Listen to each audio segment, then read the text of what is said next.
of the reasons why we have problems in higher education in Pennsylvania is because the state ranks 47th out of 50 of all states in the nation in what it contributes to all of higher education. You want a message to send back? Is make the state put more money into higher education. And in fact, let's talk about trying to figure out a way to make college free for all students in Pennsylvania.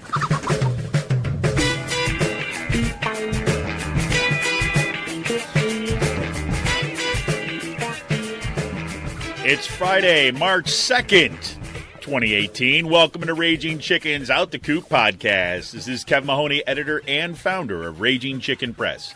Each week I talk to our Capitol muckraker-in-chief, Sean Kitchen, about the good, the bad, and the ugly in state and national politics. In today's show, holy crap, it's a big week, man. The nation got a window into what a post-Janus labor movement needs to look like. That's as West Virginia teachers look like they got a win on Tuesday after 4 days of statewide strikes. But teachers and education workers remain on strike today. Wildcat! As the state Senate balked at the modest salary increases negotiated between the governor and the union. And graduate students at the University of Illinois Urbana-Champaign certainly got the message. Members of the Graduate Employee Organization enter day 5 of their strike after nearly a year of negotiations broke down over tuition waivers, salary, and graduate student rights. The strike is now the longest in the university's history. The Intercept reports that the DCCC hired a consultant to do some internal polling, because that's what the DCCC does. They hired consultants, right? The consultant report actively discourages the party and party candidates from supporting single-payer health care. The kicker? The polling firm didn't ask Democrats about single-payer. How's that? Magic. Also in the Intercept this week, the Koch brothers are winning nonstop under Trump. Internal documents from the Koch brothers network show that they are celebrating the rollback of corporate regulations, the withdrawal from the Paris Accord on climate change, and the billionaire-loving tax reform package. Well, at least Paul Ryan is happy. According to that Intercept article, quote, days after the tax bill passed, Charles Koch and his wife donated $500,000 to Speaker Paul Ryan's joint fundraising leadership PAC. That's not too transactional now, is it? You do this for me, and you're going to be happy in the end. And Paul Ryan's like, I'm very, very, very happy, sir. Thank you. California passes automatic voter registration for 16 and 17-year-olds, getting them into the pipeline early, and that is going to be huge. That's all good, given this week's, craziness around the country. California, that is going to have a huge impact on the next elections. We'll talk a little about that later. And this week, holy cow, freak warming in the Arctic. And you got today's arrival of the second bomb cyclone of 2018. And you have rare and deadly winter storms across Europe. If that's not enough, Putin put on a dog and pony show announcing Russia's new invincible nuclear weapons. Wolverines! Red Dawn! We're going back, man. Going back to the 80s. And, as he made those announcements, it was to thunderous applause in the Duma. Oh, almost forgot. Hey, Hope, white lies matter. Pennsylvania Republicans still trying to get the U.S. Supreme Court to throw out new state congressional maps. Keep barking up that tree. Justice Alito denied him the last time, and we await his ruling this time around. Connor Lamb and Rick Saccone are now in a dead heat in the PA's 18th district special election, and that's as boatloads of right-wing money pours into the race, according to the Center for Responsive Politics. That election is March 13th, right around the corner, folks. Madeline Dean, now running in the PA 4th, and Dallin Leach drops out. Boo-hoo. Delco Republican Nick Marcinelli is accused of, they should be laughing about this, but this is just like, holy crap, is accused of drugging, raping, and threatening women with a gun in prior relationships. Miccarelli decides, threatening a reporter is a good response to the charges. A dozen or so of PA House and Senate members and their staffers are packing heat in the Capitol. That's comforting. You better pass that law, mother. Jesus. The Philly School Reform Commission votes to spend $20 million for cyber learning because kids love distance ed. Students from Northeast Pennsylvania School District relocated Wednesday due to an AR-15 blessing ceremony at the World Peace and Unification Sanctuary Church run by that cult leader, Hyung Jin Moon. Some participants even donned crowns of bullets. Seriously, if you have not checked out the pictures of those things, oh my God. Poshy budget hearings this week in the state Senate. And that demonstrates just how deep the anti-union sentiment is on the Budget Committee and in the Poshy administration. Wagner threatens to shut down Poshy universities. State Senator Vincent Hughes calls Wagner's statements irresponsible, calling instead for a path towards free college tuition. You heard him right in the intro today. Poshy Chancellor Karen Whitney calls collective bargaining out of whack. Good thing we got those students from the PA Student Power Network. They were active again this week. Students from PA Student Power Network were out in force on Tuesday, holding actions to defend DACA and to push for a Clean Dream Act. They held actions at 12 locations across the state, including actions at the offices of Senator Bob Casey, Representative Brendan Boyle in Montgomery County, Representative Mike Kelly in Erie, Representative Bob Brady's office in Philly, and of course, our pal, Representative Lou Barletta's office in Harrisburg. And they were demanding justice for 11 million undocumented immigrants. Kudos to you, folks. Kudos to you. In today's last call, I'm going totally political fanboy with Sarah Kendzior and Francesca Fiorentini this week. You've got to check out Fiorentini's, it's the segment from last week called Why the Rich Love Destroying Unions, and that's on her AJ Plus Newsbroke on Facebook and YouTube. And Sarah Kendzior was on the Rick Smith Show on Thursday, and she was on fire. Oh, my God, you got to check out that segment. And Free Will is releasing Love Letter for the 90s this week. Once again, if you missed it last time, don't miss this one. And tomorrow, March 3rd, is Saucony Creek's 5th anniversary birthday party from 11 a.m. to 10 p.m. at the brewery. It's an all-ages fest, and the Unicorn will be released. Bands include Hannah Violet from 12 to 3 p.m. and regional fave Frog Holler from 3 to 6 p.m. Want to remind everybody to tune into the Rick Smith Show on Free Speech TV this and every Saturday at 7 p.m. Eastern. I will be there once again giving the weekly Resistance Report. You can stream the show live at freespeech.org. You can also tune in on the Dish Network, DirecTV, or through the Free Speech TV app on Roku. If you miss a show, just go to freespeech.org. All the shows are archived right there on the site.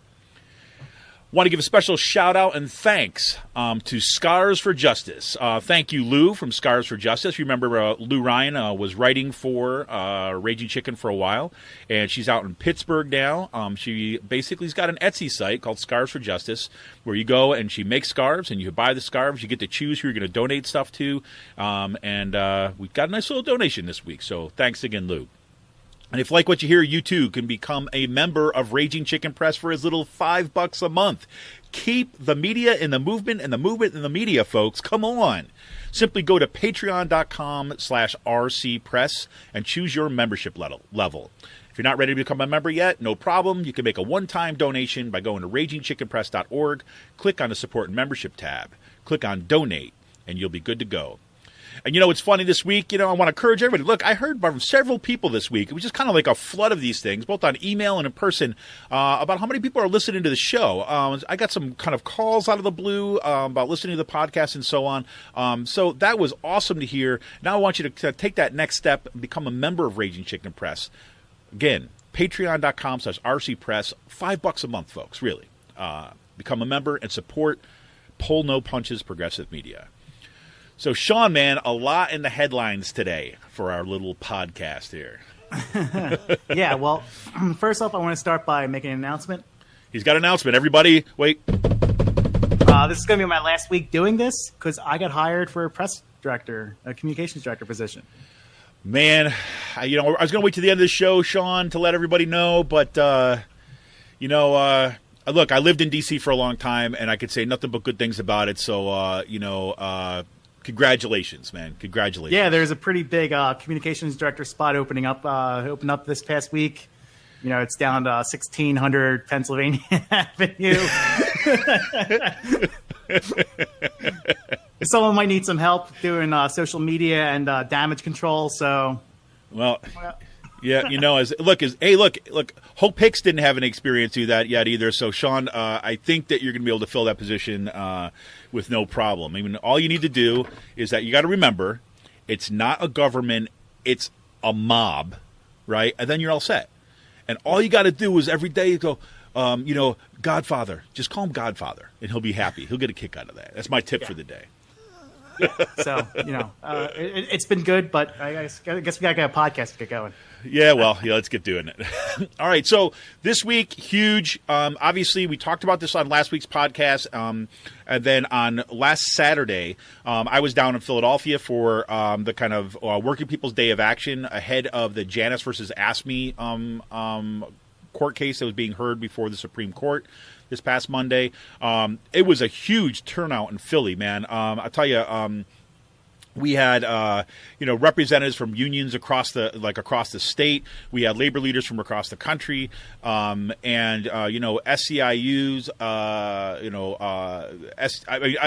Every union you could imagine was there, and basically, it was good for me to be on the ground there, just basically hearing what the message were coming out, not just for the labor leaders, but also kind of hear the talk of the crowd among members who were basically not giving up this fight. Because, the court case that was heard on Monday, Janus versus ASME, everyone is basically expecting that this is going to go against public sector unions. And we're going to be in a new world, right? We're going to be in a new world after this ruling comes down. We're expecting it in the spring, maybe as late as June. But, it's been interesting seeing some of the discussions and some of the reporting that's been coming out this week about that. Yeah. All because of a what's this guy, a college professor or a school teacher? Oh God, you school teacher. Yeah. You know who else was a school teacher? Tom Corbett and Matt Briette. Matt Briette. Yes, supposedly he was a school teacher, and Matt Briette is someone. I believe he was a school teacher. He touts that he was. Someone from the Commonwealth Foundation leads that. Also leads another group, the Commonwealth Partners of Entrepreneurs or something like that. Basically to get right-wing candidates elected to office. And one of the organizations, a bunch of the organizations that he's involved with, have brought up cases of fair share fees against, in Pennsylvania. So I mean, this definitely looks like this. Well, this is obviously a tactic used by the right wing across the country. Yeah, absolutely. And, you were talking about this, before we went today, this report that came out from EPI, right? Just saying, if you had any question about exactly where this stuff was coming from, it's pretty clear at this point. Yeah. Yeah, he says. Sorry. Just let me sink. No problem. No, my phone's just going off right now, and I'm just trying to turning it off. No, but anyway, so we see the kind of money that goes. I think there's been some really good articles that have come out. There was one in these Times last week that's looking at. It's called "The Two Faces of Janus." A fantastic article. I might have mentioned it last week's show too as well.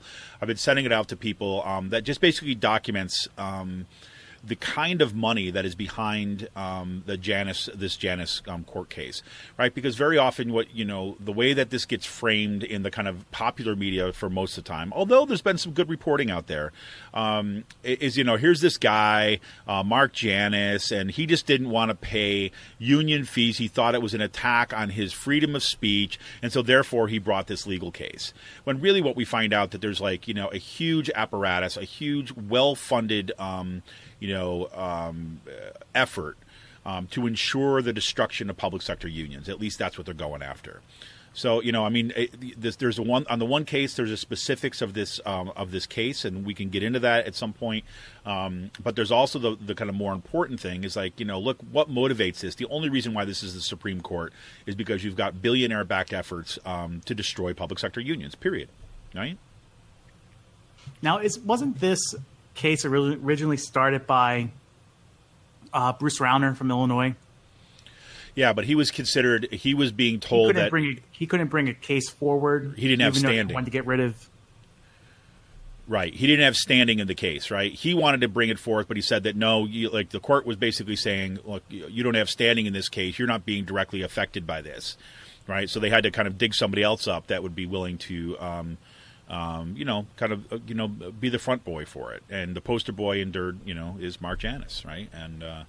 And he's been a good one, too, because he's kind of like a little bit soft-spoken. He's been doing all the videos, right? You got these high-production videos are going out where he's just talking about what a victim he's been in this whole process and how the unions, big bad unions, are kind of interfering with his freedom of speech, all this kind of garbage, which is at the center of the court case.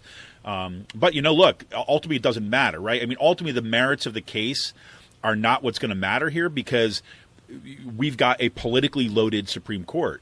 Right. And then once Donald Trump was elected, right, that was, all gloves were off. And we knew that going in. Right. That was one of the key things that was at issue in the last election was filling that ninth Supreme Court seat. And here we are. You got Neil Gorsuch, which is basically going to be the guy who's going to, send unions back to, right to work nation. Yeah, and we could thank the Democrats for not forcing the Republicans' hand on, calling a vote for a Supreme Court justice, and here we are.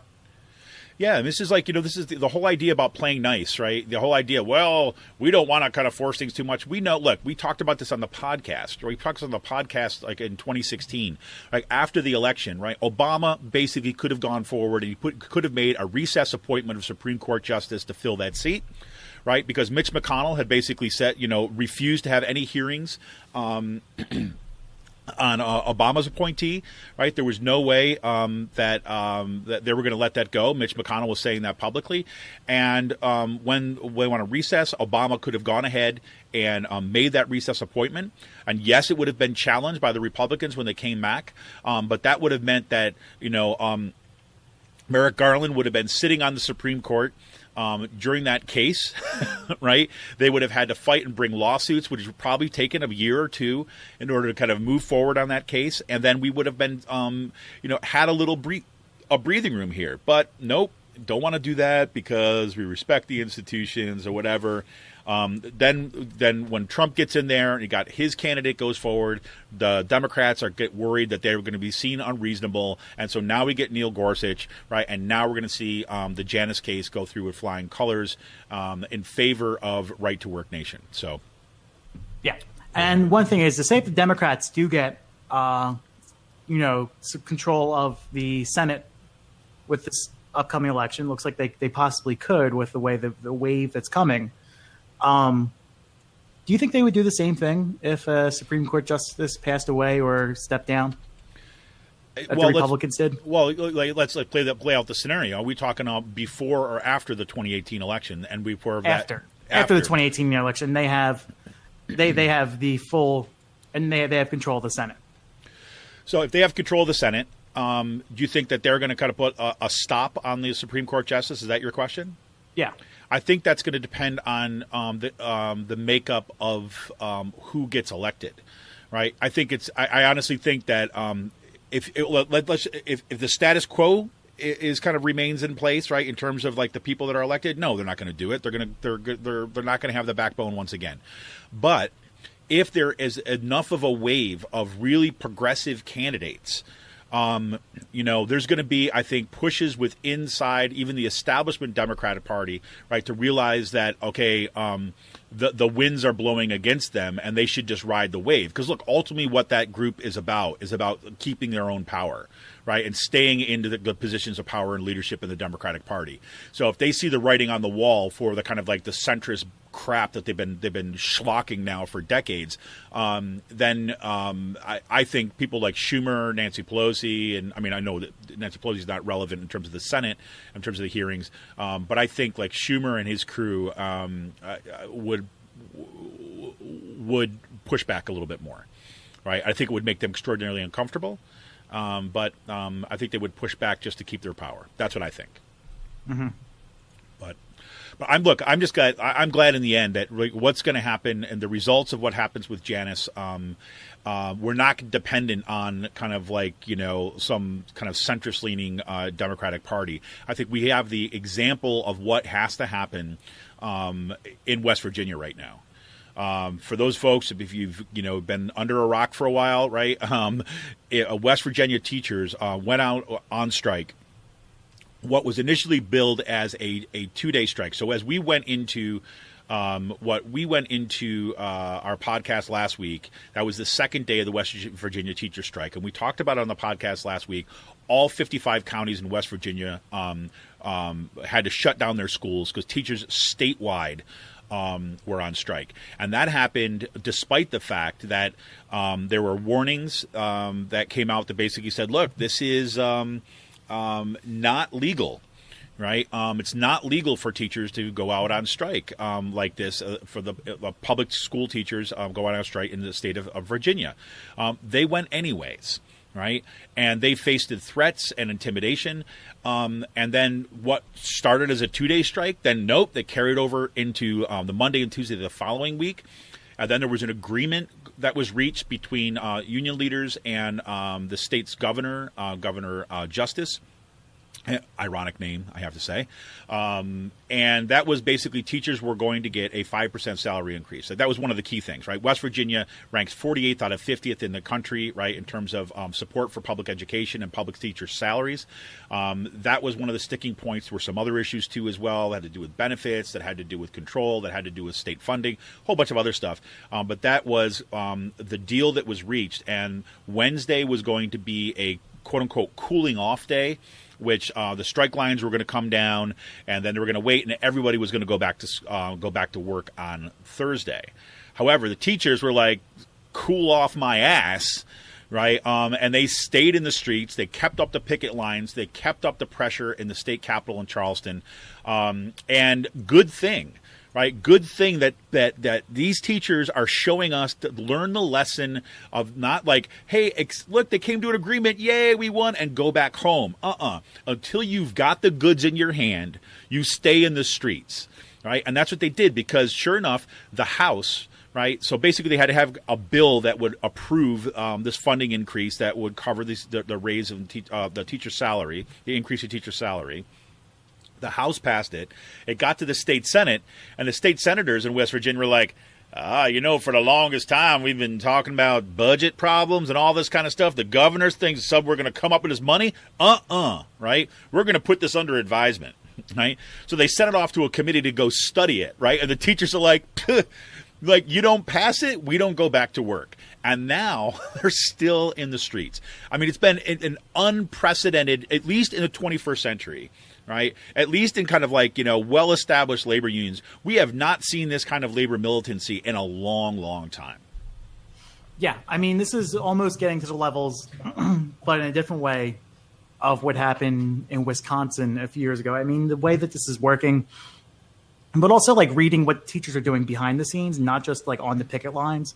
You look through some of the things on Twitter, what they're doing. I mean, they're making sure that their students who need to be fed, low-income students who need to be fed because of school programs that provide those meals for them, they are getting the food that they need. Yes. And doing that type of community outreach, that type of community work, only makes your appeal stronger within the community. When you have teachers delivering food to those doors, or teachers making sure those kids are getting their food, it makes that sense of unionism more stronger. Absolutely. No, and this is the model going forward. Is I think I've said this on this show. I'm talking to anybody who will listen about it. Is like going forward, there is no other model of unionism, right? We're done. right, with the kind of business unionism, with the behind-the-scene players and all that kind of stuff. And look, I'm no fool. I know that you need people that can negotiate, that can work with politicians, that can kind of get behind the scenes and kind of make cases and things like this.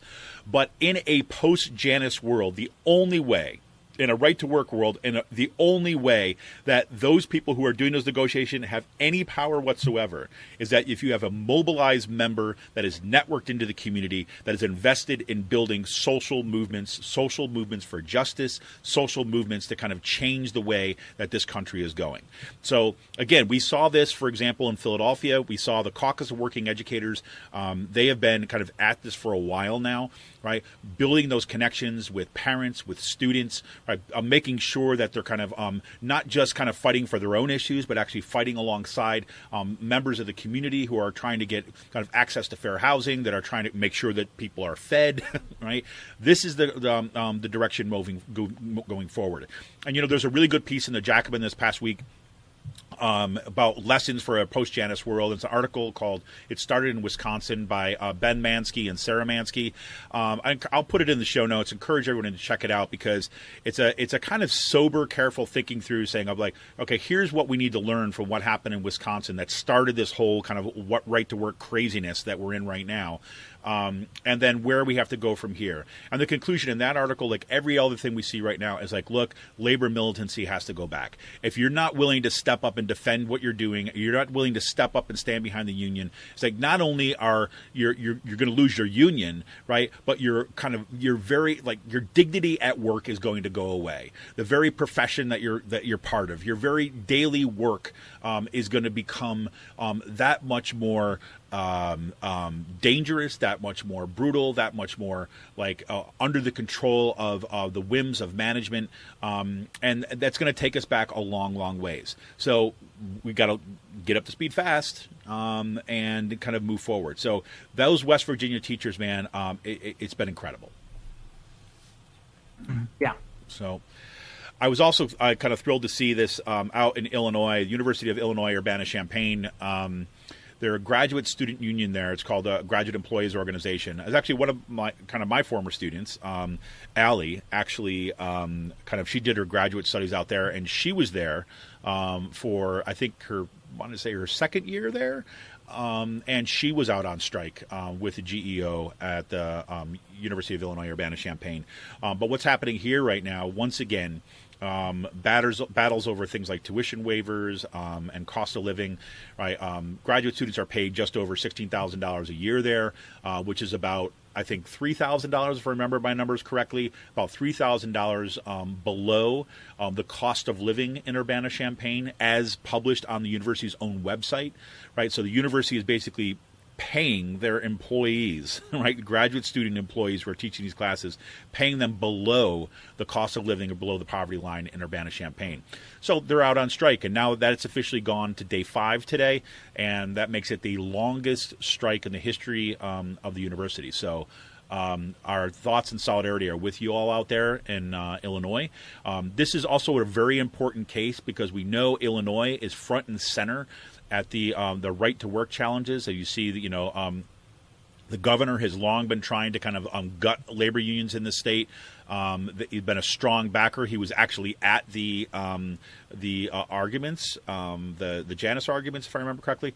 And he's wants to make this a right to work nation. And so now you've got these graduate students in that environment stepping out and saying, nope, we're not going to do this. We're not going to kind of just roll over. We're going to fight back and we're going to dig in. So, whoop, there you go. Gotta love that, Sean. Gotta love it. But there's that.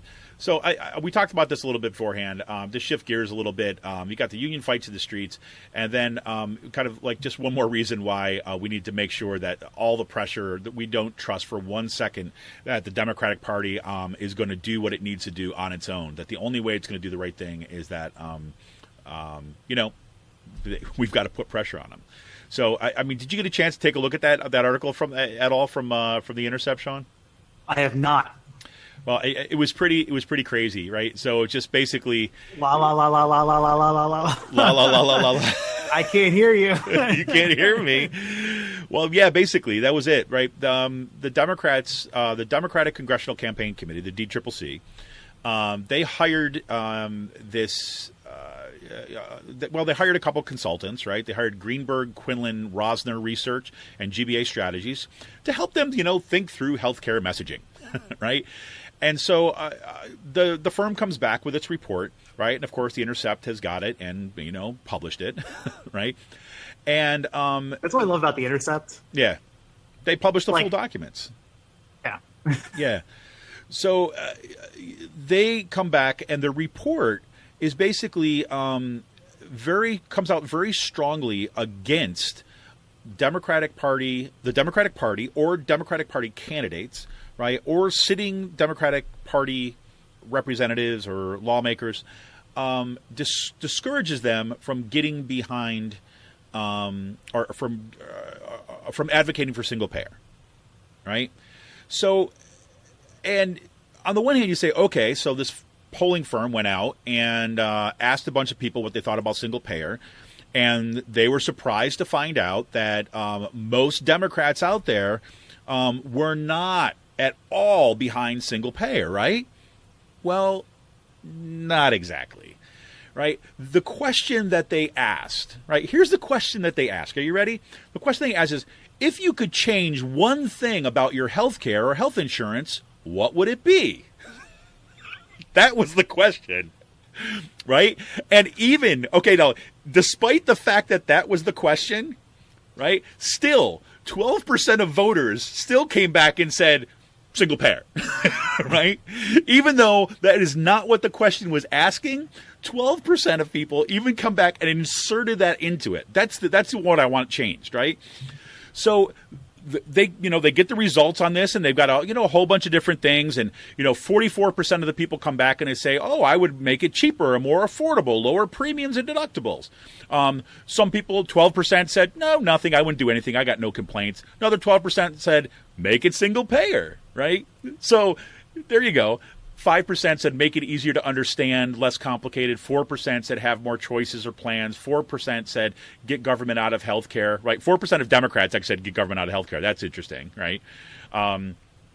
And 1% said get rid of individual mandate. 2% said make me only pay for what I need, right? So you've got even like in the Democratic Party, the hyper corporate ends of things, right? The Tea Party. It also shows you like if you have 4% Democrats saying that get government out of healthcare, it really shows you how bad Democrats are in the messaging game, because that means they're eating up shit that the Republicans are feeding out there because the Democrats are not putting out a counter message. Right. Exactly. And they're just regurgitating the stuff they're hearing on TV all the time because the Democrats are failing to come up with a counter message, and the shit they're hearing on TV is the shit coming from the Republicans. Right. No, absolutely. Absolutely. I mean, that right there is a messaging thing, right? I did a quick Google search right now, right? Single payer healthcare support. 52% of Americans support single health care. Majority of Americans support single payer. Modestly strong but malleable support for single payer. Sorry, Republicans, but most people support single payer healthcare. These are all articles within the past 6 months to like 8 to 6 months. Yeah, and if you actually look at some of those polls, right, some of those polls that come out, right, and that's of all Americans, right, that you just cited. 52%, 48%. Plurality supports single payer healthcare, or right. Majority supports single payer healthcare. And if you break that down by party, though, look at the number of Democrats, right, it's so much higher. So that's why it's important. Those numbers are winning right across the board among Democrats and Republicans. Like 12% of people said, yeah, single payer healthcare compared to the rest. Exactly. Right. I mean, it's incredible. Now, what's remarkable about that too, as well, is that look, this poll basically represents like a self-fulfilling prophecy, right? So you see, like if a tree falls in the woods and no one's around, does it make a sound? Yeah. Well, look, I mean, if you think about it, right, if I ask people, what's one thing you would change about your healthcare, right? And what I've just done with that question, I've got people to think about their own personal healthcare and what their relationship is with that. And so they're going to think about their visits to the doctor. They're going to think about what else. And of course, healthcare is too expensive, right? Especially under the kind of Affordable Care Act. Like people have, yes, the mandate goes in, people have healthcare now, but a lot of people are still struggling just to meet those payments, right? So basically what this polling firm did is they took the establishment Democrats' message, turned it into a question they got the answer back exactly what you would expect to begin with, and they said, see, this is what the people want. It's so disgusting.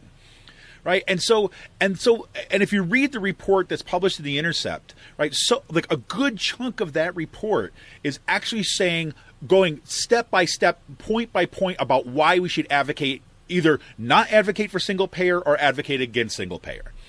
Right. So this is why, folks, do not trust these people.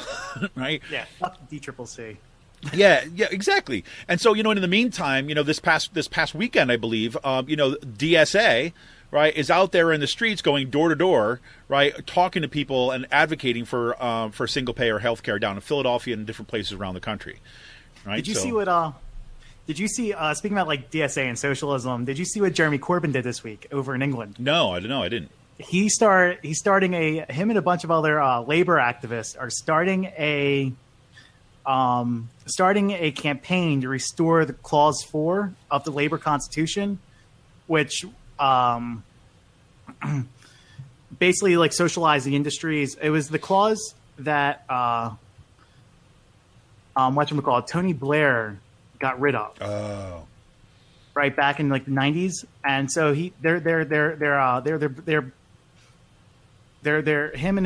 want to bring this back to Clause 4.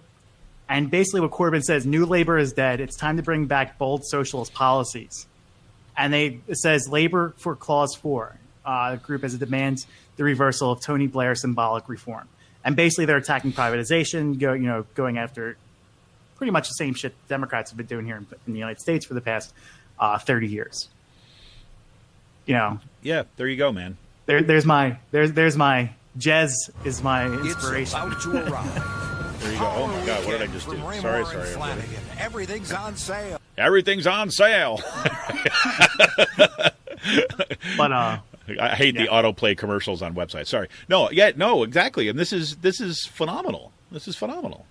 Yeah, I mean, like single payer healthcare might be like one of the most popular fucking demands within the Democratic Party. And your question is, what would you change about your healthcare? Right. Exactly. Right. Right. Well, imagine if the option is like, would you like if they look? It'd be one thing if they went out and they asked the question, right? Would you support a single payer healthcare or a Medicare for all, approach to health insurance, right? And if that only 12% came back and said yes, right? Then you'd have a legitimate, legitimate result that you'd come back to the party with, right? You find out actually, okay, yeah, there's a lot of excitement about it, but it's not there. But that's not what that was. Oh, go ahead. Sorry.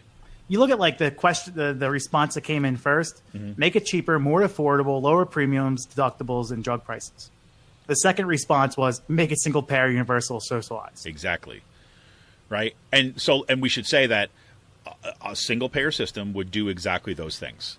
Right, would resolve all those things in the majority response. One fell swoop. Right. But what it requires, like here's the thing, right? What it requires to fight back, to end the kind of givebacks to the rich, right? To basically take a stand against this kind of like pseudo meritocratic system, right? That gives everything to the top 1%, top 1/10 of 1%. It would take to claw back the money that has been kind of like redistributed upward to those people, right? And then say we all deserve it too as well. Is that workers are the ones who make the money for these people. And then the government has been put in the service of billionaires to take money out of the pockets of everyday people that are doing the work and put it in the hands of a bunch of loafers who are sitting there kind of, sitting on top of the world on their piles of cash. That's what we require the party to do. And they don't want to do that in terms of the leadership. And I wonder, like, which candidates are actually, like, listening to this bullshit, too.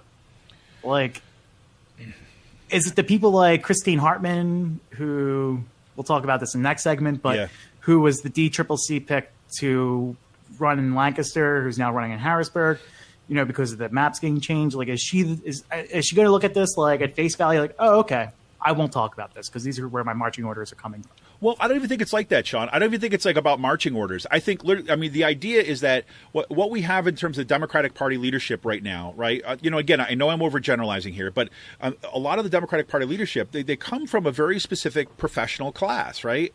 I mean, this is the kind of, this is listen liberal, right? Why am I spacing the guy's name? Thomas Frank. Thomas Frank, right? It's the argument that Thomas Frank has made, right? It is the argument that we've seen a different kind of identity of the Democratic Party that shifted away from working people and has gone to this kind of professional class. And frankly, those people talk to each other, right? And so it doesn't seem strange. These arguments do not seem strange to them, right? Because they're not experiencing what most of us in this country are experiencing.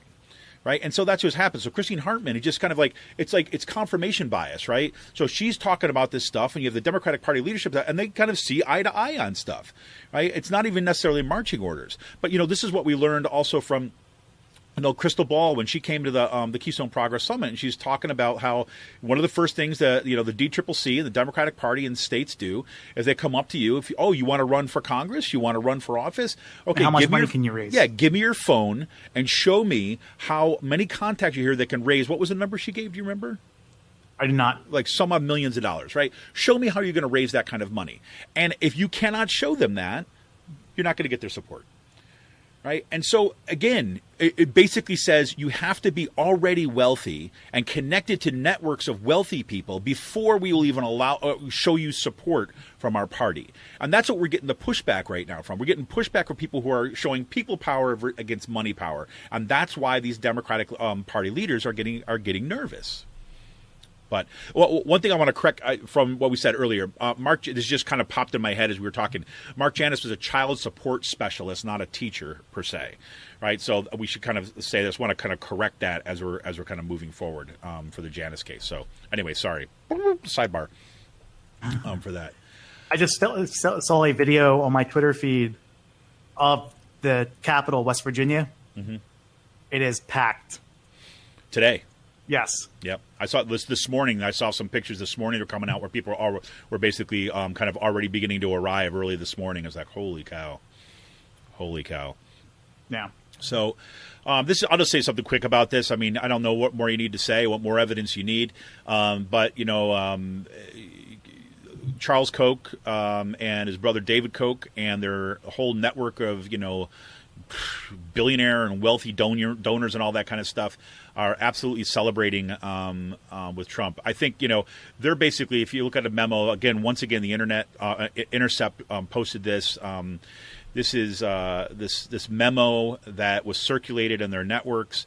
And it's just basically just gloating, like almost kind of like unbelievable gloating about how much that they've been getting under Trump. Some of the tone, like, for example, this is kind of a quote from it. It says, quote, "This year, thanks in part to research and outreach efforts across institutions, we have seen progress in many regulatory priorities this network has championed for years." Right? And it goes through, it highlights out how they've got wins on environmental issues, how they've got wins on, gutting the EPA, how they've gotten wins on getting out of the Paris Climate Agreement, how they've gotten wins against givebacks to the billionaire class. And these are the Koch brothers who basically would not get behind Donald Trump, right, officially, because they're like, this guy, he's too much out here. And they're almost like, in the words in this document, they're surprised. It comes across as like they're surprised. We can't believe how we got these things. These are the things that we wanted forever. And we didn't think they were going to be possible. And sure enough, we got basically everything. We're running the table on this. So, this is kind of what we're looking forward. So the big donors are winning hard right now. And because the craziness that's happening with the Trump, I got to mention this before, but because of the craziness that is happening in the Trump administration, not enough attention is being paid right now to how the basic institutions of governance that have really kind of taken generations to build up to kind of provide, workplace safety, to provide kind of, clean air, clean water, all, some things that we just take for granted, how those very institutions are just being gutted under the Trump administration. So that's why I guess the one thing I'm glad about how you'll be working in the White House now, Sean, replacing Hope Hicks. Maybe you can turn that around a little bit. Oh man! Well, let me run through a couple things here, just real quick before we take a break. Just wanted to say that California, they just passed laws that basically for automatic voter registration, starting with 16 and 17-year-olds, they're going to be kind of put into the pipeline so that the moment that they turn 18, they're going to be automatically registered to vote. That's a huge move forward. That means it's going to increase the amount of voter turnout to those elections. And this goes back to something Sean and I were talking about before the show today. Sam Cedar over at the Majority Report was saying that, some of this, was pointing out some of the schemes or some of the things that people should be doing maybe in those states is even passing mandatory voting. Is kind of what you see in systems like Australia and things like this, because it would basically be a way of showing the lack of representations of huge majorities of the country. So that's kind of, this is a step in that direction. So the other thing that we got to point out, this past week in the Arctic, there's been a few days that have come above freezing in the Arctic in the middle of winter. Scientists are kind of really, really troubled by this. They're seeing melting of the Arctic Ocean in the middle of winter. And that is happening at the same time. Right as we speak right now, there is a huge, powerful storm coming up. It's going to be a big nor'easter. It's going to be dumping tons of snow and winds and rain, tons of coastal flooding. There's going to be 2 high tides during this major wallop. And this morning, reports started coming out that they expect this to become like one of these bomb cyclones, like we saw earlier in January, that came up the East Coast, and this will be the second of the year in the winter, which is really, really problematic. That's happening at the same time as that you've got over in Europe. You've got these. Europe is being bombarded with these bizarre, rare blizzards and heavy snowfalls. There's been at least 55 people as of this morning that have been killed because of this. 21 people killed in Poland alone. The World Health Organization has come out and basically said, "Yep, the homeless and the migrants are going to be hit especially hard." And this is an important message because this is, again, you look at what everyone's saying, who studies these issues, who's activists around climate change, is that the effects of climate change are going to be disproportionately felt by those people who are already disenfranchised from the current system. They're already on the receiving end of it. Right, so as the media follows what's being dubbed, the beast of the east, or the Siberian bear, or the snow cannon, that's what they're terming these storms over in Europe. We start take a look at that global picture, and right now we're seeing unprecedented severe weather. Again, right in the lines of climate change at the very moment that the EPA is being gutted, that the United States has pulled out of the Paris agreements, and we're in trouble if we don't kind of push back super hard. And then just to add, insult to injury, I guess, Vladimir Putin is like ahead of the elections over there in Russia. Gives this big presser and then basically shows some kind of graphics that look like they were done in the 80s or whatever, but whatever. It basically says Russia has got a whole bunch of new invincible nuclear weapons that it's prepared to deploy. And then the Duma stands up and claps behind Putin ahead of time, throwing yet another kind of log on the fire of kind of global destruction that we see. So what a week, man. What a week. Crazy. Oh, Sean, what do you think? We should take a break? Yeah. Yeah, I think so, too, as well. I got to say, I'm just going to give kudos to Sean right now because Sean was sick for a good chunk of the week this week, and, he's pulled it together this morning, had himself some sausage. He's back in the chair.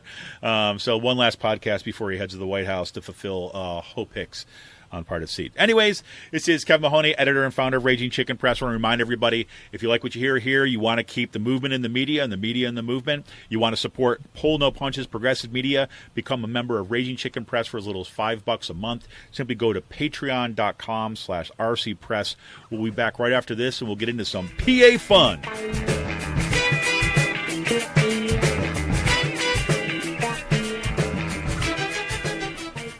I'm Rick Smith, and this is Labor History in 2. On this day in labor history, the year was 1990. That was the day 9,300 workers walked out at Greyhound bus lines. The 1980s devastated Greyhound workers. First, the industry had been rocked by President Carter's deregulation of the transportation industry. Then, a bitter 1983 strike ended in defeat for the workers. Concessionary contracts, deep wage cuts, and a two-tier wage system were firmly established by the time contract negotiations started in early 1990. The Amalgamated Transit Union negotiated terms closer to what was lost over the past decade. But the new owners at Greyhound would have none of it. They claimed $300 million in debt. The ATU insisted the company had been turning a handsome profit. Pickets went up at depots and garages around the country, while hundreds of scab drivers were hired. With a week's worth of training, they were soon operating 10-ton buses unsafely. Riders complained of replacement drivers falling asleep at the wheel. The strike soon turned violent and deadly. There were reports of sniper fire and bomb threats. Many charged that these were fake stories meant to spike public support for the strike. Early on, 59-year-old Robert Waterhouse was run down by a scab driver while on the picket line in Redding, California. Waterhouse had 30 years as a driver with the company and had planned his retirement for that summer when he was killed. ATU reported many more picket line injuries. Within a month, the company was operating with 2,400 replacement drivers. The company filed for bankruptcy in June. After 3 years, they would finally agree to $22 million in back pay, reinstate hundreds of drivers, and raise wages. But the number of drivers was cut in half. It would take the ATU years to rebuild its strength.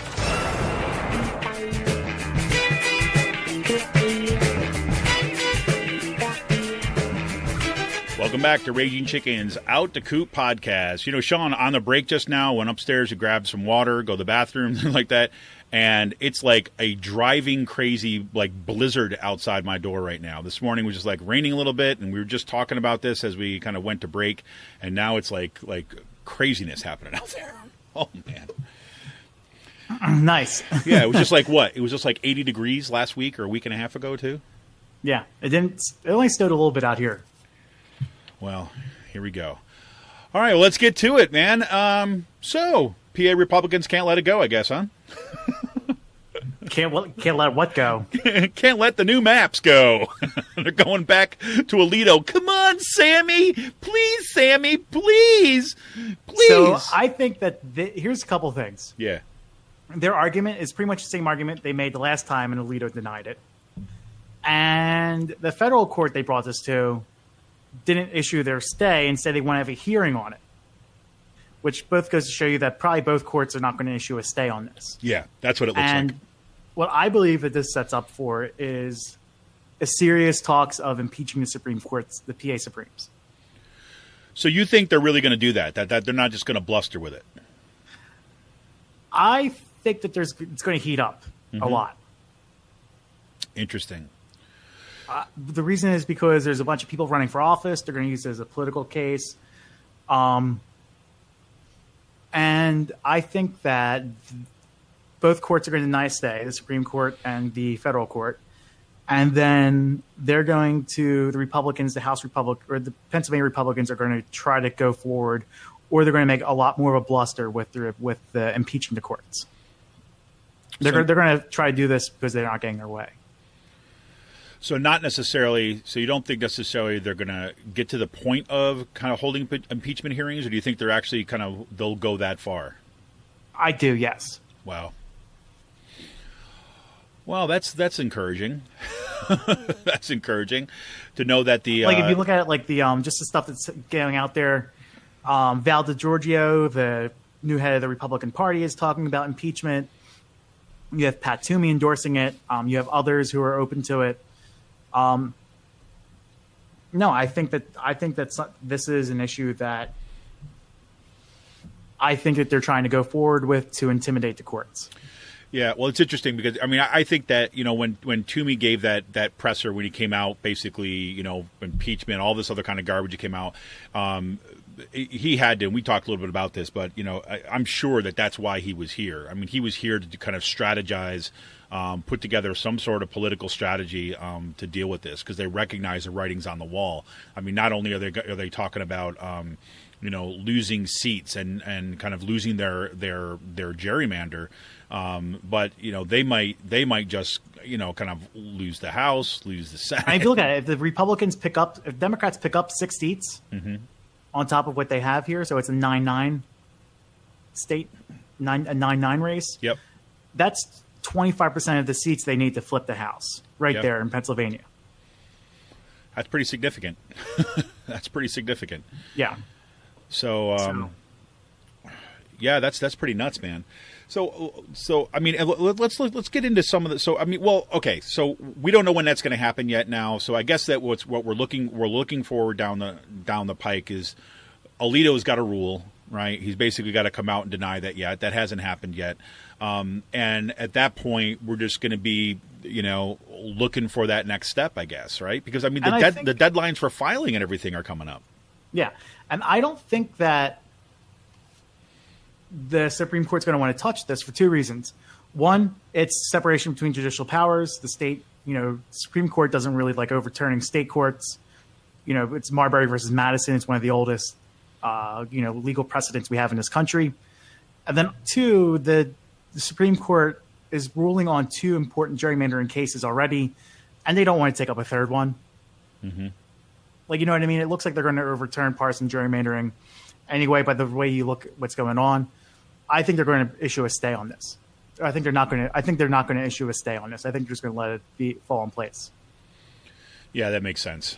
Yeah, I think that's so. And the Republicans' argument pretty much like falls into like one line of one paragraph of the state constitution, not the bigger picture. So they're pretty much like parsing out a phrase out of like a whole entire chapter.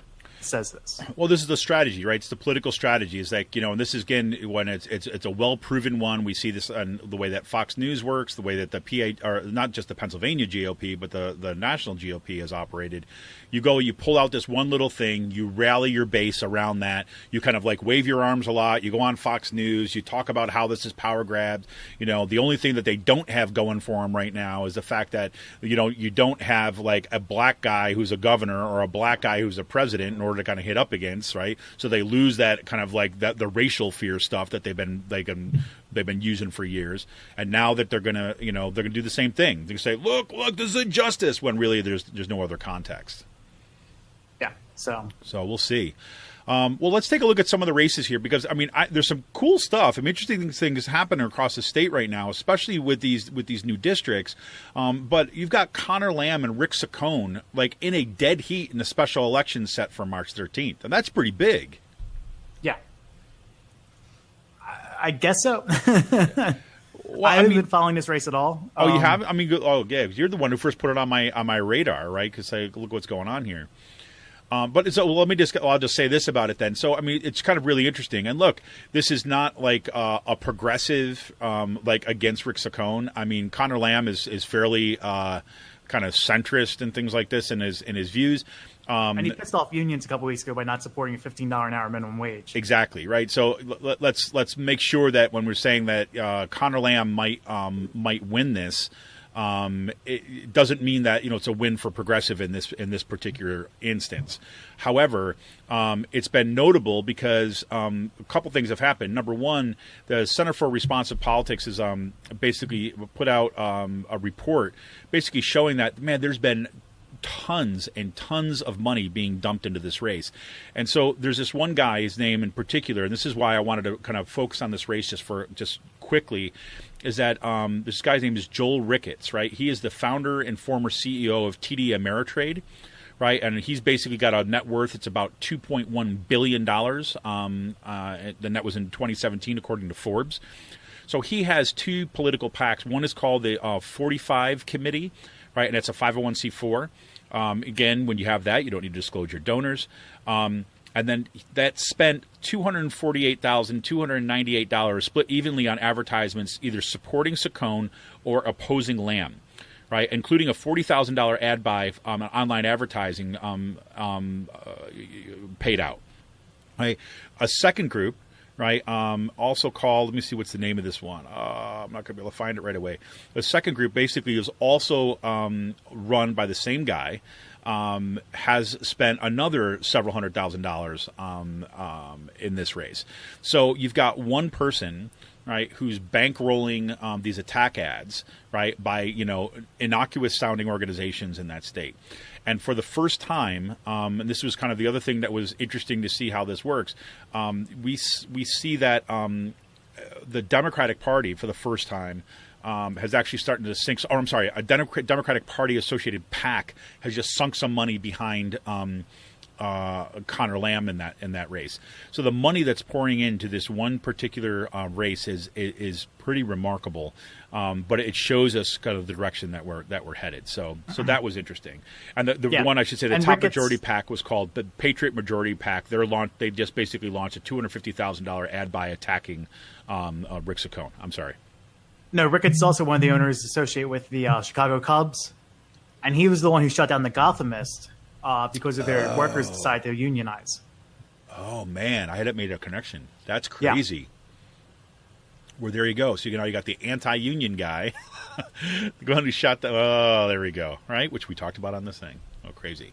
Another interesting news: Madeline Dean. Right. Yes, Madeline Dean is jumped into the Pennsylvania the congressional 4th district primary.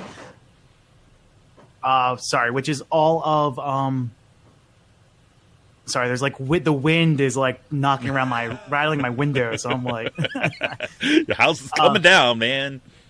So Madeline Dean is now running in the Montgomery County District, the Pennsylvania 4th. She is from Abington. She's having her campaign kickoff this weekend with John Fetterman and Ed Rendell. She dropped out of the lieutenant governor's race and decided to run for the congressional race. So wait, Fetterman is going to be there with her? Yes. That's huge. That's great. I'm glad to see that. That's fantastic. Yeah. That is fantastic. So Fetterman's going to be helping her out. That race, also Dale Leach dropped out this week. Basically, people said mean things about me. Basically saying that he dropped out because of people he don't know who are attacking him, and still has not addressed the sexual harassment issues surrounding him. So he's now out of the race. There you go. I think 15 Democrats are looking to run in the Pennsylvania 5th in the Delaware County District. It was once Pat Meehan's seat. Yeah. So that's now turning into a charade. So wait, the 5th, is the 5th also part of the former 7th? Is that? Yeah. I thought so, right? So pretty much all Delaware County. Right. And then out here, Jess King picked up the nomination, or not nomination. She picked up the endorsement from the Lancaster County or Lancaster City Democratic Party, because Christina Hartman, the DCCC backed candidate from the last time around, who was challenging Smucker in Lancaster and Reading, has decided to move to Harrisburg, the Pennsylvania 10th, because the Jess King's district has got a lot more redder. So she's moving just because there's, this has some people upset out here because she's moving into a district where she has not spent any time campaigning in. She spent most of her time campaigning in Lancaster the past couple of years, and now she's up and moving to Harrisburg simply for self-preservation. Right. So demonstrating her commitment to Lancaster, she picks up her bags and moves away so that she has a chance of winning. It just becomes about her. That's nice. And the thing is, yes, she would probably be the favorite candidate out here, but this district out here that I'm in now with Scott Perry, who goes this district went from an R20 to an R6. So Scott Perry, who's a fucking wacko, would have to moderate himself a lot more. It would be a lot easier for a Democrat to win, in theory, if he's running as an ultra-conservative, because the district's a lot more moderate now. This district has Hershey, which has a big medical center in there, the Hershey Medical Center. Yep.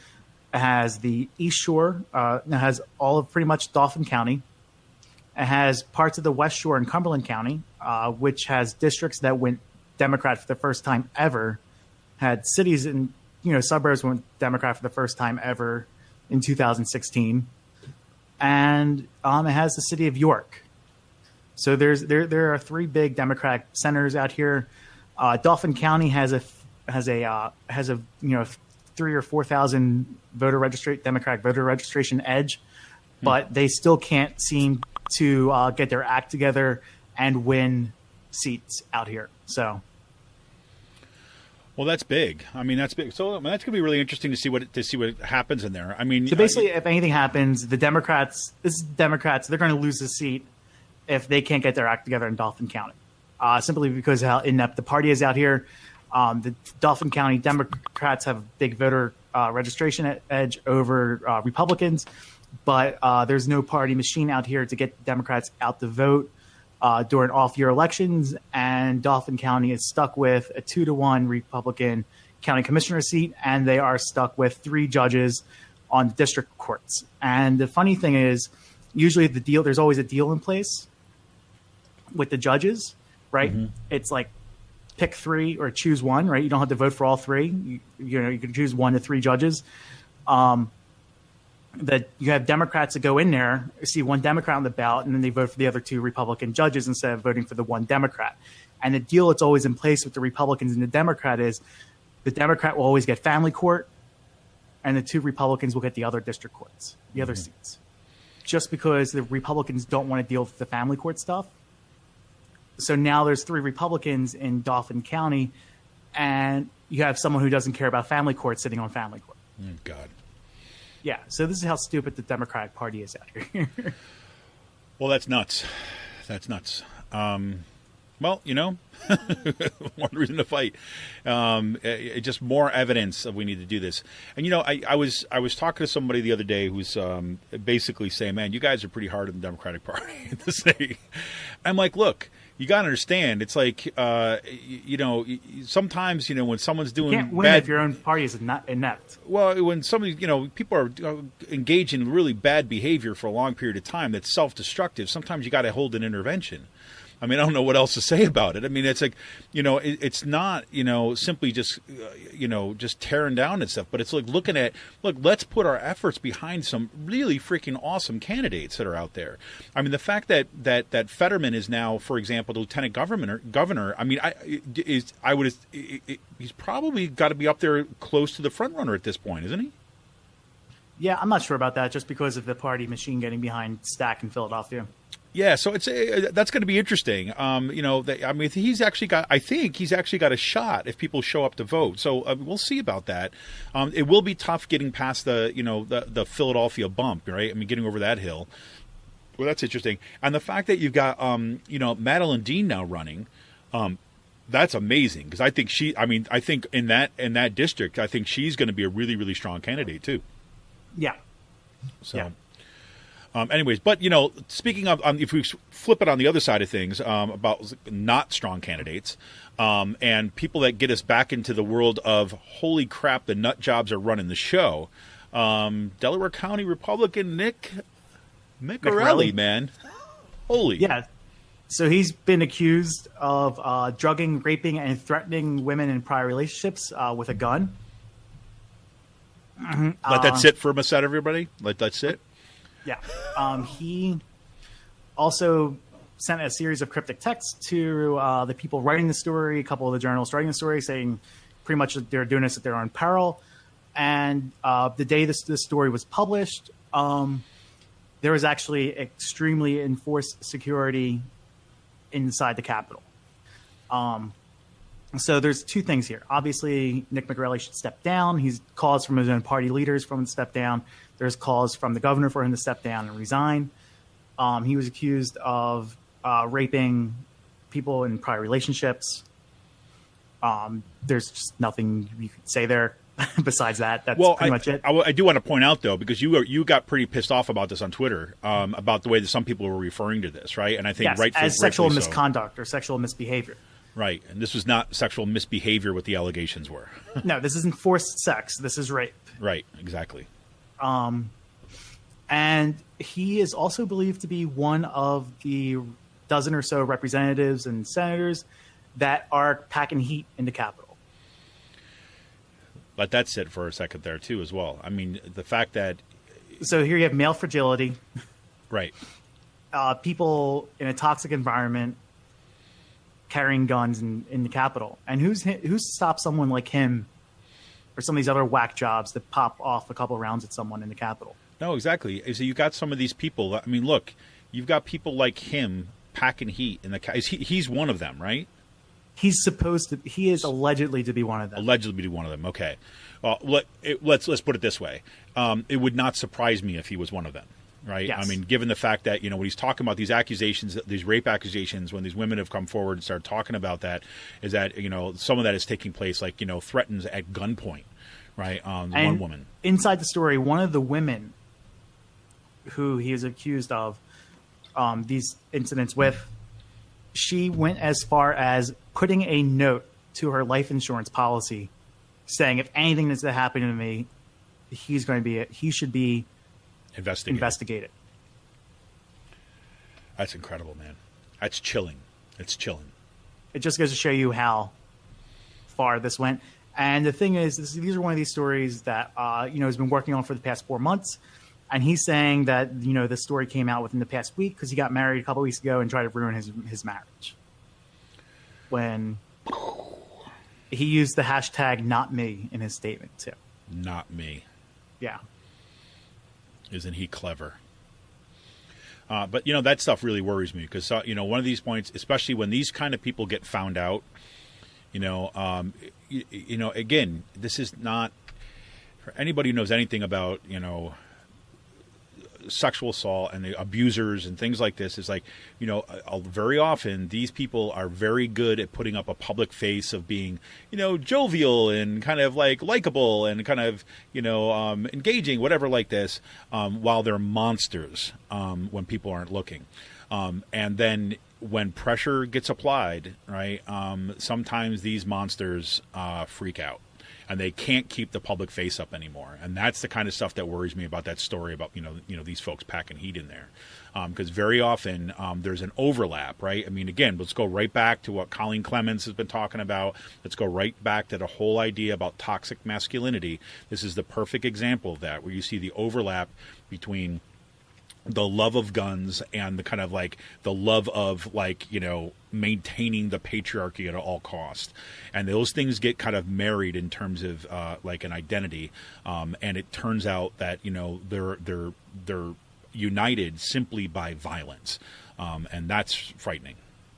I know. Also, going back to the gun issue, having senators and staffers walking around with guns in the Capitol, you had a famous Bud Dwyer incident that happened in the Capitol 20, 30 years ago when Bud Dwyer committed suicide by shooting himself at a press conference before he was found guilty of corruption charges. You have that happened. And, okay, so that happened. And there's still reporters up in the newsroom who were there that day. There's still people in Harrisburg who were there that day working as reporters. Someone pulls a gun out. Like, your first thing you're doing is hitting the deck. You're hitting the floor, and it's like, who's to stop one of these people, like a Daryl Metcalf or some of these other people who just go unhinged at a press conference and start. It's a very serious thing. It's a workplace safety issue. Yeah, it is, absolutely, hands down. There's no doubt about it. And if in this environment right now, when so much attention is being paid to, who's to stop a lobbyist from walking through? I mean, the lobbyist has a security badge. Yeah. Right? Exactly. I mean, I have a security badge. We talked about this a few months ago. I have a security badge. Lobbyists have a security badge where you wave the badge, you go right through. And you don't have to go through the metal detectors? You don't have to go through the metal detectors. You can have something in your backpack. You can have something in your briefcase. Who's to stop a lobbyist or a legislator or someone who else has a security badge doing this? Exactly. It's not that safe of a place. No. So, frightening stuff, man. Frightening stuff. Yeah, I don't know where to go from there. This is just bad. It's bad. I mean, all the more reason to keep it going. I feel like weird shifting gears at this point, but I do want to get to just a couple things before we go. One of the things that this goes right to the heart of the 2018 election, and where we started today's show on with the Janus decision, this past week was the budget hearings for the state system of higher education, PASHE, in the state Senate. Okay, and we talked about this a little bit last week. We had some really, really crappy audio on this, but so the good audio has come out now. Some of those hearings about Wagner. So let me set this up for you in terms of three players that should be seriously concerning to us. Well, two of them should be concerning. The other one is saying this is what we should be doing. So we obviously also say three players that we should be concerned about. One that we should give the thumbs up. So at these hearings, you've got State Senator Scott Wagner, right, who is running for governor, basically coming out in his anti-union screed and basically saying, PASHE, you're not getting money anymore. These schools are going to close, right? One. Then you've got Senator Eichelberger comes out goes through he basically asks these questions that makes the chancellor sound like she's kind of confirming what he's saying. And basically his things that he shops out every year is that faculty only work 12 hours a week, 17 hours a week according to the contract. To give the chancellor credit, she said, or the interim chancellor credit, she's basically said probably faculty are working kind of a minimum of 45 hours a week. She said that. But he refused to hear that and said, no, he just wanted to repeat his points. So you got those two folks on these budget hearings. Then you've got the chancellor herself, the interim chancellor herself, coming out and basically talking about collective bargaining as being out of whack with the demands of the marketplace and all this kind of stuff. And she came back to at least twice, I believe 3 times in her stuff, where basically saying, these union contracts are the problem. Right, the union contracts are the problem. Not just faculty union contracts, but union contracts for state workers, kind of grounds crew, for secretarial staff, and so on. And all of those things that they're targeting, both Scott Wagner on the one side and the Chancellor of State System for Higher Education on the other, are exactly what is being targeted by the Janus case. And that's what's coming down the pike. Right? And the only thing that's preventing Pennsylvania right to work at this point is Governor Wolf. Otherwise, it would already be there. So that being said, and then you've got on the other hand of things, you've got basically Senator Vincent Hughes basically coming up and saying, "Hey, look, this is not what we're going to do at all." Right? So I'm sorry, you got the phone ring. It's distracted me a little bit because I'm worried that my kids are going to be kind of forced to come home. So just give me a second on that. But so here's the deal. So basically what the deal is, what I want to do is I want to play just a little bit of sound from you from the hearing. And so what you're going to hear is you're going to hear Scott Wagner, and then you're going to hear Vincent Hughes come in, and you're going to hear a little bit of this exchange. And this is where Hughes is absolutely kind of so important. He's the only person, right? The only state senator on that panel that said this, right? There was nobody else that voiced something this strongly about the PASHE and the state system. So hear this and give a sense about the way that the Democratic Party, or progressives for that matter, if we need a third party, that's it. This is kind of the direction we should go in. So here it is, Wagner and Hughes exchange. Your system is done in 4 years. You are out of runway. You are out of oxygen. So I should start off. Yeah, this is Scott Wagner coming first. This is his claim, but he's talking to a student at this point, right? And he's basically saying, you're done, right? Forget about your school, right? This is where he starts. Your system is done in 4 years. You are out of runway. You are out of oxygen. And the taxpayers are not going to continue to pump money into the system. The union bosses have made sure that everybody has been highly taken care of, and they're driving you into bankruptcy. So for those of you that think your schools are going to be around 4 years from now, it ain't going to be around. And I can tell you something, that we are going to stop pumping money into this system. For all the students in the room, okay? For all the students in the room, go on social media. Tweet me right now. Pick up one of these, tweet me right now. The system is not going anywhere in 4 years. Your education is set. Your education is solid. Your education is going to be there. Tell your students, tell your friends, let them know right now, text them right now. The state system of higher education, PASHE, is not going anywhere, okay? Because when people make irresponsible statements, okay, it's going to die, it's going to fall apart. It's not going to happen. That's irresponsible. That is completely irresponsible. Now, I think that what you heard there, closing that out, that was State Senator Vincent Hughes. And, he's got a history with the state system. I mean, he's been a strong advocate for a while. He told a story, which I don't have in the sound clip, told a story basically his father was part of the crew that basically originally put the state system together, starting in the late 70s up to when the state system was put together and kind of founded in 1983. So his message there, the fact that he was the only one there that called out Wagner's garbage was so important. Because there's Democrats and there's Republicans on these sessions, but nobody else called Wagner out and called him to the to the mat like Hughes did.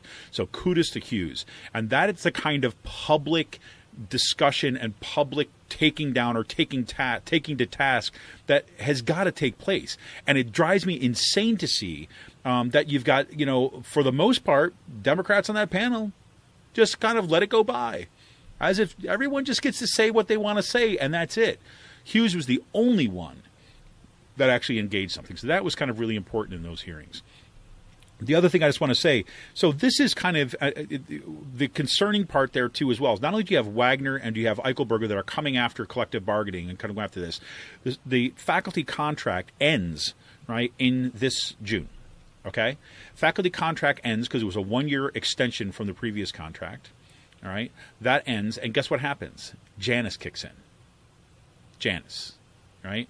So we get Janus kicks in, and then negotiations are going to be happening for in that environment.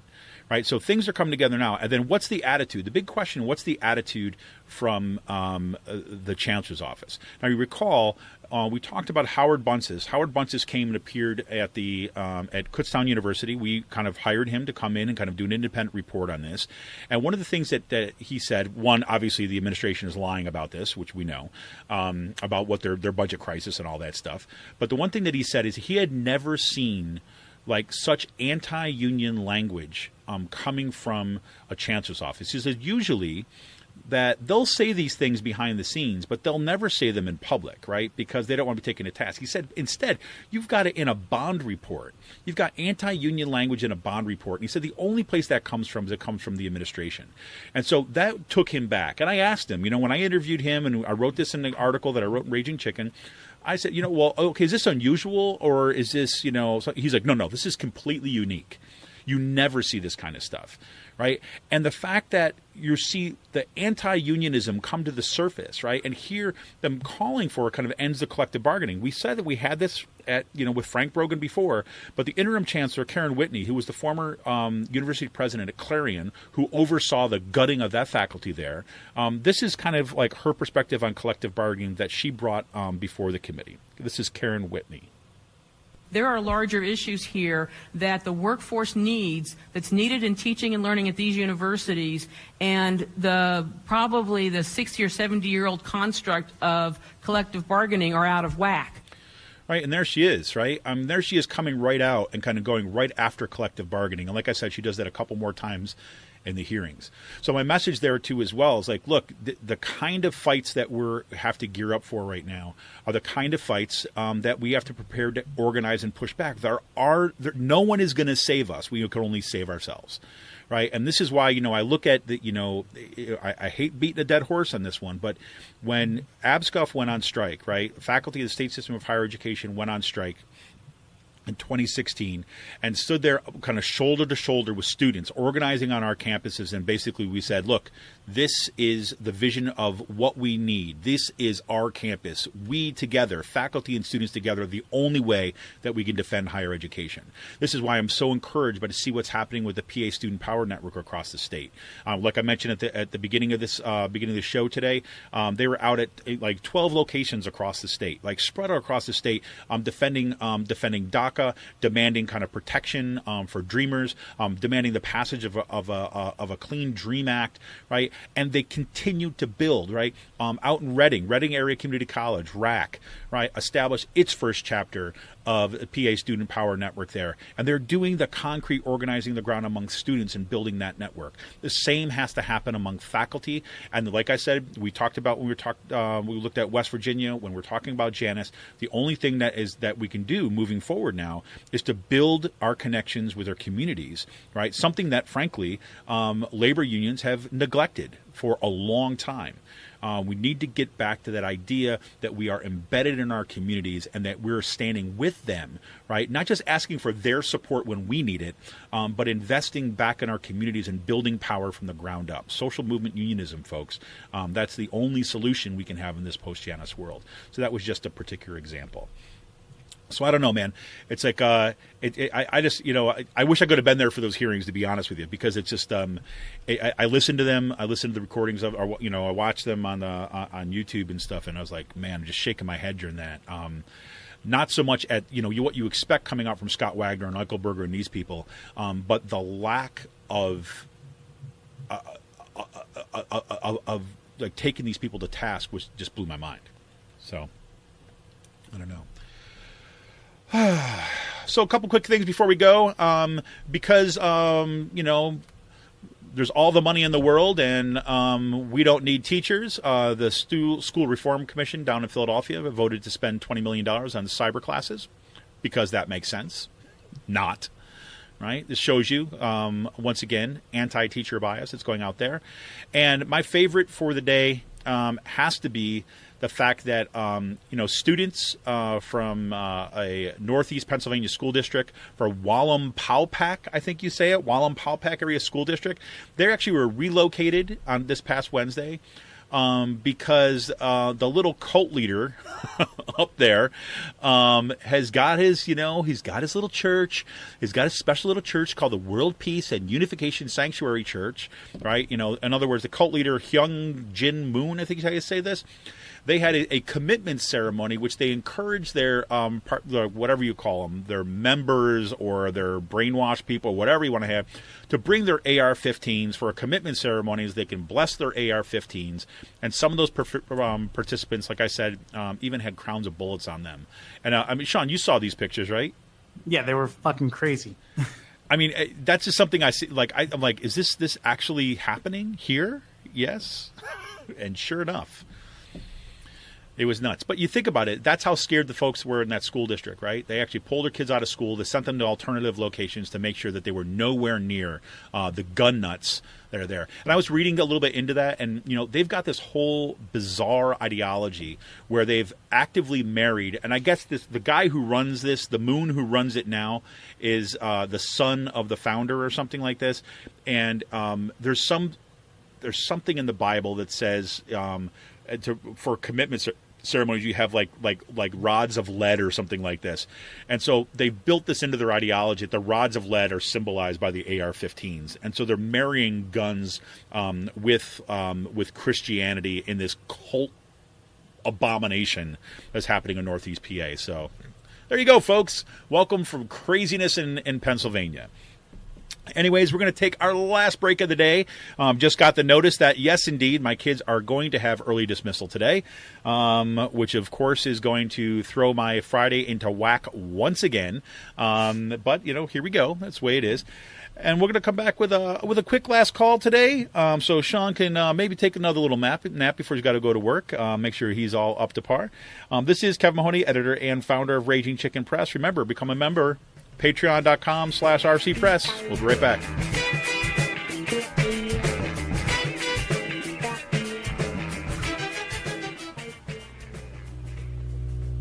This is Kevin Mahoney, editor and founder of Raging Chicken Press. Over the past 6 years, we've brought unapologetic, progressive, activist media to Pennsylvania and beyond. We've helped hold those in power accountable and shine a light on some amazing activist work. We've broken national stories and established a reputation as an aggressive, independent media site. As newsrooms close and traditional journalists lose their jobs, hard-hitting investigative news suffers. If we care about our democracy, we have to find new, sustainable models of journalism. And frankly, no one's going to do it for us. After the Trump election, we dug in even deeper. Thanks to some longtime members, one-time donations, and a shift in other resources, we brought on more writers and started paying them. Now we're doubling down and want to expand our infrastructure and pay our writers even more. We need to invest in our media if we have a chance to resist the unprecedented assault on democracy, working families, women's rights, and our planet. History will remember the choices we make today. So take a minute to become a member of Raging Chicken Press. For as little as $5 a month, the price of a local craft beer or a cup of coffee, you will be supporting homegrown progressive journalists and media activists. Go to ragingchickenpress.org and click on the Support and Membership tab to become a member. Leave a one-time donation or learn about other ways that you can help. We don't have billionaire backers. Keeping progressive activist media going strong depends on you. Thank you for all your help and support. Keep up the fight.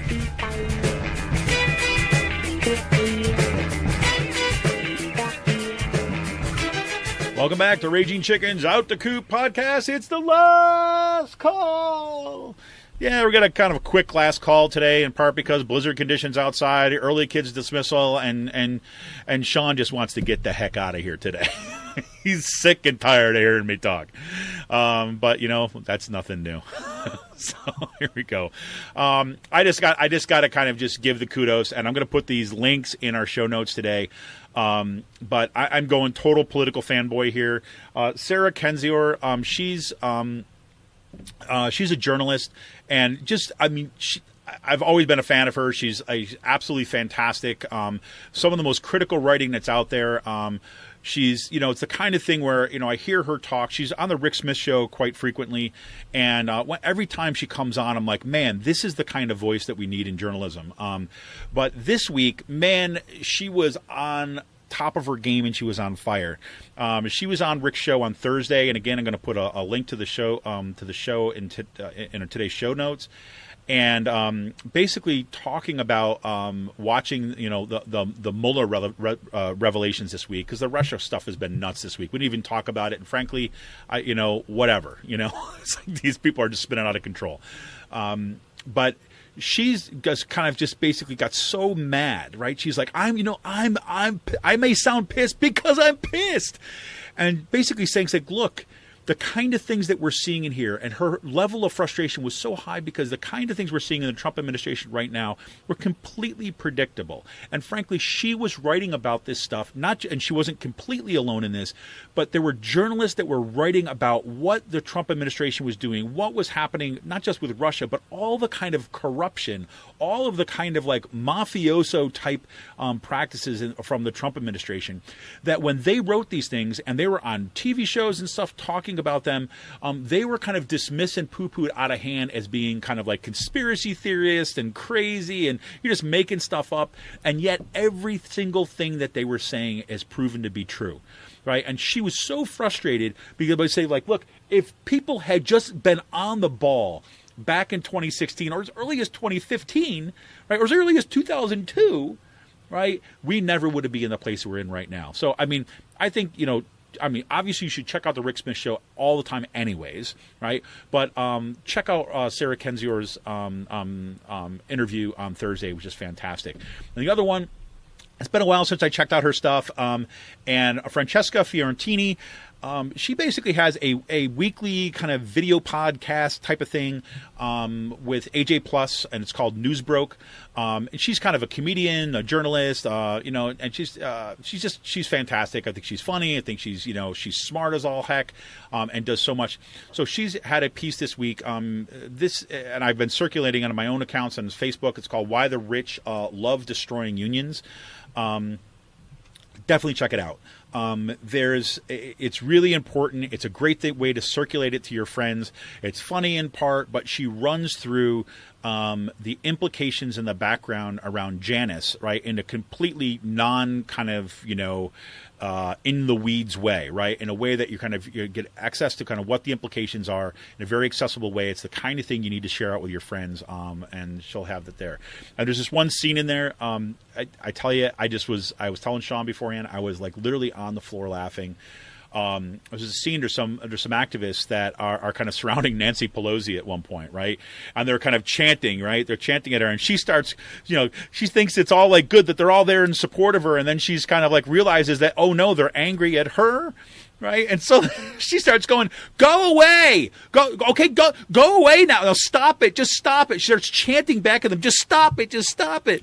And then she's like, "I'm a Democrat! I'm a Democrat!" Right? And it was just like, it was like, oh my God! Like she just like cannot even. There's no place to put this in her world. And Fiorentina comes back and she's like, she does this little skit, and then she's basically saying, Nancy Pelosi comes like, oh my God, help me! Wait, go away, kids! Go, shoo! Why won't they go away? Why don't they like me? And I just got to play this one little clip, and she ends this part talking about Nancy Pelosi's response to these activists, and this is what threw me over. She's like, go away, kids! Go away! And then, go play with your spidget finner. I just love that. Go play with your spidget finner. And that was kind of exactly it. So check that out. But more importantly, I would like her page and all that kind of stuff. But more importantly, circulate that around. It's a really important way to get out the information about Janus to people that really don't even know what's going on with that stuff. That's important. Last thing I'll say, a couple things quick. Free Will, they've come out again. They released again their love letter from the 90s. It was out before. And Sean, you had that, right? I believe so. I'm not sure. Yeah, I remember you saying that was a really good one. It's like I love that one. Oh yeah, I had it. I just the can. Yeah, the can of it. Yeah, super, super good. And want to remind everybody that tomorrow, March 3rd, is Saucony Creek's 5th anniversary birthday party. And they're going to be at the brewery out in Kutztown. That's going to be going on from 11 a.m. to 10 p.m. They have a little celebration. They're going to release the Unicorn. That's a kind of Northeast IPA that they come out periodically with, and it's really super good. And there's going to be some bands out there, Hannah Violet from 12 to 3 and Frog Holler from 3 to 6. If you get a chance, kind of head out there and, let them know that Raging Chicken has been talking about them, right? Let them know that you're listening to this podcast and you're going to check them out, Raging Chicken Press, and give us a shout-out with them. We try to give them a shout-out all the time because, look, I like investing in kind of, local stuff. So, anyways, anything else for the good of the order, Sean? Did you see what the PLCB did this week? No. They released $705,000 in grants to promote the growing beer industry in Pennsylvania. Oh, did they now? Yes.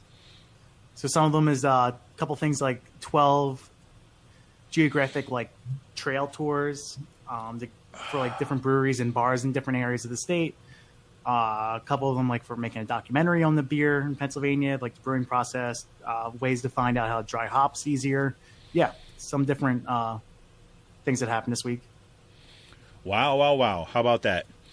That's going to be pretty... And the brewing industry in Pennsylvania is a $5.8 billion business. It's a $5.8 billion industry, second to California. Second to California, right here in Pennsylvania. Yeah. See? Something to be proud of, everybody. Something to be proud of. That's going to cool. I'm glad they're going to do that stuff. I mean, because, I know that when you go out to California, I went out to Portland, you can pick up guides all over the place about, how to go through and got a craft brew tours in different areas. That's going to be really cool. And I hope it, keeps developing. All right, man. Well, I guess batten down your hatches and the windows and all that kind of stuff. I'm going to go out and try to figure out when I got to go pick up my kids because we just got the notice that they've got early dismissal. And, we'll keep up the fight, everybody. I hope that you stay safe this weekend if you're out in the Northeast where the storm is kind of coming through. Anything else, Sean? No, that's it. All right, that's it. Happy weekend, everybody. This is Kev Mahoney, editor and founder of Raging Chicken Press. We'll be back next week without the coop. Well, Sean will be in D.C. taking over Hope Hicks's position. Talk to you later, everybody. See ya!